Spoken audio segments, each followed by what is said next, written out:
कुछ बड़ा करना है तो अपनी राह खुद चुनो।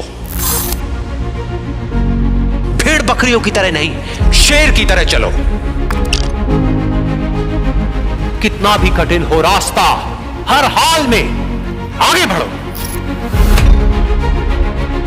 ये दुनिया तुम्हें डराएगी, सताएगी, रुलाएगी, हर रोज एक नया रूप दिखाएगी। पर जिस दिन तुम अपनी मंजिल को पाओगे, तब यही दुनिया नाम तुम्हारा जपते जपते पीछे पीछे आएगी। बड़ी से बड़ी रुकावट को समझदारी से पार करो। अपने अंदर की कमजोरी पर पूरी ताकत से वार करो। छोटी पड़ जाए हर एक चुनौती, ऐसे खुद को तैयार करो। कुछ पाना है तो कुछ खोना होगा, हंसना है तो रोना होगा, चमकना है अगर सोने की तरह तो आग में खुद को तपाना होगा। बदलना चाहते हो अपनी जिंदगी तो सबसे पहले खुद को बदलना होगा।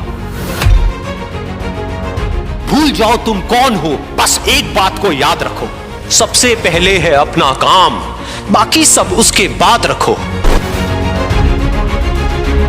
तुम्हारी पुरानी आदतें तुम्हें नीचे गिराएंगी, थोड़े से मजे के बदले तुम्हारा सब कुछ लूट कर ले जाएगी।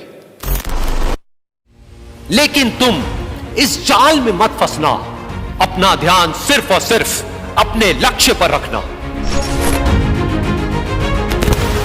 तुम्हारा लक्ष्य है खुद को बेहतर करना और इस दुनिया के लिए एक मिसाल कायम करना। खुद को किसी से कम मत समझना, तुम में भी कुछ बात है, कुछ करने के जज्बात हैं। ठान लिया तो नामुमकिन कुछ भी नहीं, बदल दो जो हालात है। उठो और आगे बढ़ो, बिना थके बिना रुके बस चलते चलो। इसमें ना रत्ती भर भी शक है, कामयाबी तुम्हारा हक है।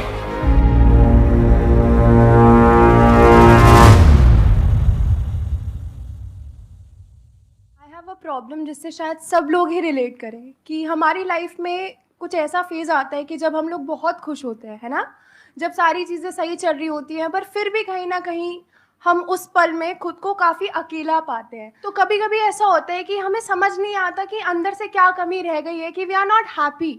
इसको हम ये नहीं कह सकते कि मेंटली ये कोई बीमारी है या कोई इलनेस है। ये एक ऐसी प्रॉब्लम है जिसको राइट अंडरस्टैंडिंग से अभी इमीडिएटली ठीक किया जा सकता है। सिर्फ अपनी अंडरस्टैंडिंग को ठीक करना है। प्रॉब्लम की जड़ को पकड़ते हैं, क्या है।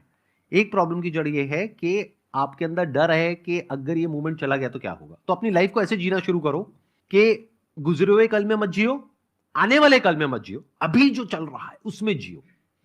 उसमें जो कुछ अच्छा है उसको देखने की कोशिश करो। इसके लिए बहुत एफर्ट लगेगा क्योंकि ऐसी हमारी प्रोग्रामिंग नहीं है। कि खुद को इतना कैपेबल बना लो कि आपके अंदर से ये जो डर है ना, ये प्रेमिका थी, अपने प्रेमी से मिलने के लिए बेसुध दौड़ी जा रही थी, कोई होश नहीं था। रास्ते में एक मुसलमान भाई साहब अपना पवित्र वस्त्र मुसल्ला बिछा के नमाज अदा कर रहे थे। उस औरत को होश नहीं रहा, उसने उस पवित्र वस्त्र के ऊपर पांव रख दिया और आगे चली गई। उसकी तपस्या भंग हो गई। जब वो वापस आ रही थी तो उस व्यक्ति ने बोला, मूर्ख औरत, तुझे ये होश नहीं है कि मैं खुदा की फितरत में लीन हूँ? तुझे ये होश नहीं है कि तू मेरे पवित्र वस्त्र के ऊपर पांव रख के जा रही है? तुझे ये होश नहीं है? वो औरत सहम गई। उसने क्षमा मांगना चालू किया, आंखों में आंसू आ गए और सहमी आवाज में हाथ जोड़ के माफी मांगते हुए बोली, मुझे माफ कर देना भाई साहब, मुझसे बहुत बड़ा पाप हो गया, मुझसे बहुत बड़ी भूल हो गई।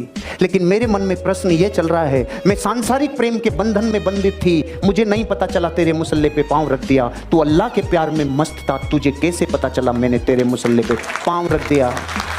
सीजन नहीं चल रहा तो ये कर लूँ, फोटो स्ट्रीट की लगा लेता हूँ, लोक मित्र खोल लेता हूँ, ये कर लेता हूँ, गलत पार्ट टाइम में ये कर लेता हूँ। तुम मरे का बच्चा, छोटा सा बच्चा भटक गया और जंगल में गुम गया और भेड़ों के साथ जाके रहने लग गया। बड़े होते होते होते होते और भेड़ के बच्चे की अपनी कैपेसिटी है, उसकी अपनी कैपेसिटी है, बड़े हो गए। लेकिन मैं संगत का असर। पानी पीते टाइम पानी में परछाई दिखी तो इसने खुद को देखा, इस पड़ोसी को देखा,